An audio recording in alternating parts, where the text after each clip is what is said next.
अस्सलाम वालेकुम। उम्मीद करता हूँ आप लोग खैरियत से होंगे। आज 50 दिन हो चुके हैं मकबूजा कश्मीर में हमारे कश्मीरी बहन भाइयों, बच्चों, बूढ़ों को घरों के अंदर महसूर हुए पाकिस्तान के वज़ीर-ए-आज़म Imran Khan, chief of army staff की जानिब से काफ़ी सारे बयानात हमें देखने को मिले। बल्कि शेख रशीद उनके बाकी वज़रा की बात करें, जबकि वज़ीर-ए-आज़म आज़ाद कश्मीर कई मरतबा पाकिस्तान के हुक्मरानों के सामने वो रोए, अपने जज्बात का इजहार किया।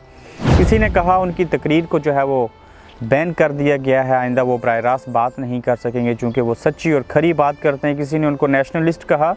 नेशनलिस्ट होना भी कोई जुर्म नहीं है। अगर आप अपना हक़ मांगते हैं, वो हक़ मांगते हैं जो आपका वाक़या ही हकीकत में जिसके हक़दार हैं, तो इसमें कोई ममानत नहीं है। बड़ी चाह मुगैयाँ हो रही थी। वज़ीर-ए-आज़म पाकिस्तान जो हैं वो अमेरिका जाएंगे, यूएन की जो असम्बली है उसमें ख़िताब करेंगे। जुल्फ़िकार अली भुट्टो के बाद ये एक ऐसा नाम है जो मालूम नहीं कितना तहलका मचा देगा। वो तो हमने देखना है कि उन्होंने वहाँ पे क्या बोलना है। लेकिन अमेरिका जाने से कबल और अब अमेरिका के अंदर जब भारतीय वज़ीर-ए-आज़म वहाँ पे पहुँचे तो उन्होंने भी अपनी पावर शो की। इमरान खान साहब ने भी शो की थी। उन्होंने अकेले ख़िताब किया था अपने कारकुनों से, अपने लोगों से, अपने पाकिस्तानियों से, बींगे चेयरमैन ऑफ तहरीक इंसाफ और as a prime minister of Pakistan. लेकिन नरेंद्र मोदी ने, क्योंकि मानता हूँ इंडिया एक बड़ा मुल्क है और उन्होंने उनका रिकॉर्ड न सिर्फ बीट किया बल्कि हैरान कुन बात ये थी कि नरेंद्र मोदी जब वहाँ पे पहुँचे तो उनके साथ डोनाल्ड ट्रंप भी मौजूद थे। उन्होंने क्या कहा उसके ऊपर बात करता हूँ, लेकिन उससे पहले ये बताना बेहद ज़रूरी है कि पाकिस्तानी वज़ीर-ए-आज़म इमरान खान साहब ने अमेरिका जाने से कबल एक स्टेटमेंट दी पेशावर में प्रेस कॉन्फ्रेंस करते हुए कि आप बिल्कुल मकबूजा कश्मीर की तरफ किसी कश्मीरी को नहीं जाना चाहिए। उस तरफ गए तो इंडिया हमारे ऊपर ये इल्ज़ाम लगाएगा कि हम कोई घुस बैठिए हैं या हम लोग दहशतगर्द हैं और हम नहीं चाहते कि इंडिया हमारे ऊपर एक इल्ज़ाम आयद करे या हम उसको मौका दें। मेरे ख़्याल से एक इस्लामी जमहूरिया पाकिस्तान के वज़ीर-ए-आज़म को ऐसा नहीं कहना चाहिए। इसके मुकाबले में नरेंद्र मोदी और डोनाल्ड ट्रंप ने जो गुज़श्ता रोज़ स्पीच दी कई हज़ार लोगों के सामने, वो ये थे कि भारतीय वज़ीर-ए-आज़म ने हमें कहा कि हम अपने घर को ही नहीं बचा सकते, हम कश्मीर को कैसे बचाएंगे और इंडिया के हवाले से किस तरह से हम ये बात कर सकते हैं। दूसरी जानिब डोनाल्ड ट्रंप ने जिसने इमरान खान साहब को कहा था कि मैं सालिस का किरदार अदा करूँगा कश्मीर के मसले के हवाले से, उन्होंने ही कहा कि पूरी दुनिया के अंदर जो मुसलमान हैं, जो इस्लामी ममालिक हैं, हमें उन मुसलमान दहशतगर्दों से बचने की ज़रूरत है और इंडिया के और हमारे जो मफादात हैं वो एक हैं। ये सुन लीजिए उन्होंने क्या कहा। मैं बल्कि शुरू में कोशिश करता हूँ इस वीडियो के अंदर ऐड कर दी थी चीज़ें, वो आपने सुनी और आप ये अल्फाज भी सुने कि नरेंद्र मोदी और डोनाल्ड ट्रंप के क्या अल्फाज थे जब उन्होंने 50,000 लोगों से एक बड़े मजमे से ख़िताब किया। तो वो मुसलमानों के हवाले से और इस्लामी दुनिया के हवाले से क्या कहते हैं। भारत अपने यहाँ जो कर रहा है उससे कुछ ऐसे लोगों को भी दिक्कत हो रही है जिनसे खुद अपना देश संभल नहीं रहा है। Would have a true and great friend in the White House, and I can tell you, you have never had a better friend as president than President Donald Trump. That I can tell you.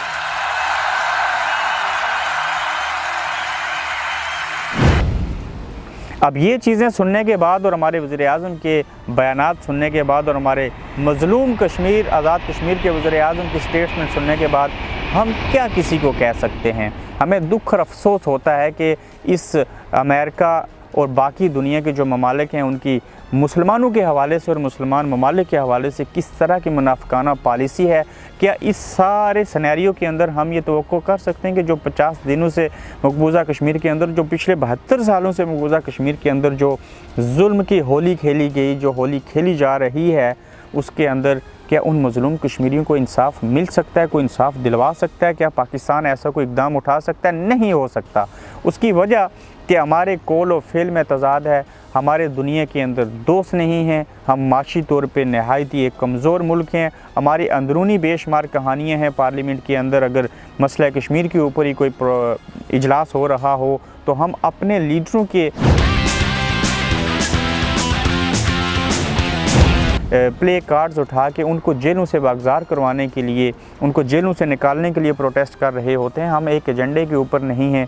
कभी शेख रशीद जैसों के मफरूज़े अगर देखें तो अक्टूबर में जंग हो रही है, नवंबर में ये चीज़ हो रही है, वो पेशन गोइयाँ हो रही हैं पीरों और फ़कीरों वाली। ऐसे हालात में मुझे दुख होता है उन मज़लूम कश्मीरियों के ऊपर जो पिछले 72 सालों से अपनी आज़ादी की जंग लड़ रहे हैं। उन्होंने लाखों जानों के नजराने दिए, उन्होंने मज़लूम अपनी बहनों, बेटियों और जो माएँ हैं उनकी इज़्ज़तें लूटी भारतीय फ़ौजियों ने, उनके जवान बच्चे मरे, उनके ऊपर हर तरह के मज़ालिम ढाए गए। और मुझे ये एहसास होता है, मैं ये कहने पे मजबूर हूँ कि उन बेचारों का क्या कसूर है जो पाकिस्तान के साथ आज भी वालेहाना मोहब्बत करते हैं। वो कहते हैं कश्मीर बनेगा पाकिस्तान, हम पाकिस्तान का हिस्सा बनना चाहते हैं, हम भारत के साथ नहीं रहना चाहते। और जब वो शहीद होते हैं तो पाकिस्तान के झंडे में वो अपने उन शहीदों को दफन करते हैं। मगर दूसरी जानिब हमारा जो किरदार है आलमी दुनिया के अंदर और हर जगह के ऊपर, हमें कोई नहीं सुनता, हमारे दोस्त नहीं हैं।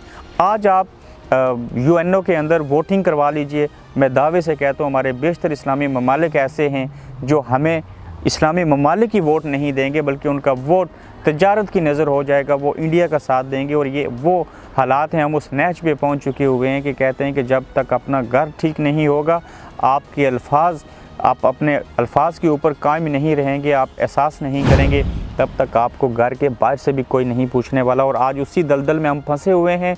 एक तरफ मज़लूम कश्मीरी, दूसरी जानिब हमारे पाकिस्तानी सियासतदान, तीसरी जानिब दुनिया का जो रवैया है, अगर उसको देखें तो मेरे ख़्याल से आज ये मुझे बात कह देनी चाहिए कि मेरे मकबूजा कश्मीर के उन बहन भाइयों को कुछ भी करना नहीं चाहिए, उनको नहीं मरना चाहिए इस तरह से जिस तरह से उनको भारतीय अफवाज जो हैं उनके ऊपर मज़ालिम डाल रहे हैं। उनको खामोश हो के यह सर कह के वहाँ पे ही उनके सामने लब्बाई कह देना चाहिए। चूँकि इतनी लंबी दुनिया की कोई तहरीक नहीं है जिसके अंदर आपने इतनी कुर्बानियाँ दी हों और उसके बावजूद आपको आज़ादी ना मिली हो।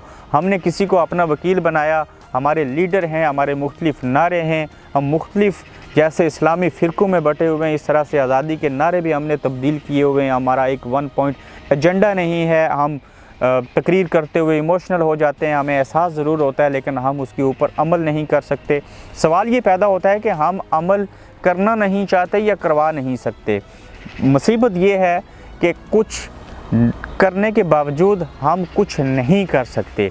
ये एक ऐसा सवाल है कि हमें ये पूछना पड़ेगा पाकिस्तान के हुक्मरानों से, पाक अफवाज के सरबराह से कि आखिर उन मज़लूम कश्मीरियों को इंसाफ कैसे मिलेगा, किस तरह से ये चीज़ें होंगी। हमारी रोज़मर्रा की जो स्टेटमेंट्स हैं, हमारा जो इंटरनेशनल खारजा जो हमारी पॉलिसी है, उसको अगर हम सामने रखें तो हमारी जोली में कुछ भी नहीं है सिवाय इसके कि वहाँ पे जुल्म होता रहे, हम तकरीरें करते रहें और टीवी के ऊपर जो है वो बयानात देते रहें।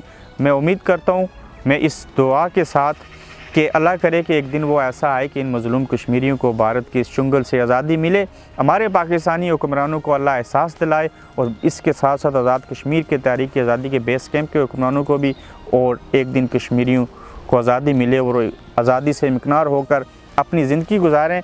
अगर यही हालात रहे तो एक वक्त वो आने वाला है जब वो मज़लूम कश्मीरी ऑक्यूपाइड कश्मीर के ये नहीं कहेंगे कश्मीर बनेगा पाकिस्तान, वो किसी को पाकिस्तान के झंडे में लपेट के दफन नहीं करेंगे। मायूसी छा जाएगी उनके ऊपर और मायूसी को दूसरे लफ्ज़ों में इस्लामी टर्म्स में गुनाह कहते हैं। और उस गुनाह से बचें जो वो कश्मीरियों के साथ एक दिन जो उसको अपना न लें। उससे कबल ऐसे हालात अब भी हैं कि उनकी मदद की जाए, अपनी खारजा पॉलिसी को दुरुस्त किया जाए, उनके हालात को महसूस किया जाए और उनकी अमली तौर पे मदद करके साबित किया जाए कि आप लोग उनके साथ खड़े हैं और वो वाकई पाकिस्तान का हिस्सा बनना चाहते हैं। उनको ये कम अज़ कम एहसास दिलाना बेहद ज़रूरी है। और अपनी डोनाल्ड ट्रंप की और नरेंद्र मोदी की स्टेटमेंट्स के बाद, उनकी तकारीर के बाद आपको समझ आनी चाहिए कि दुनिया के अंदर आपका दोस्त कौन है, दुश्मन कौन है और दुनिया चाहती क्या है। जब तक जंग नहीं होगी, असला नहीं बिकेगा, तो मुल्क को फ़ायदा नहीं होगा।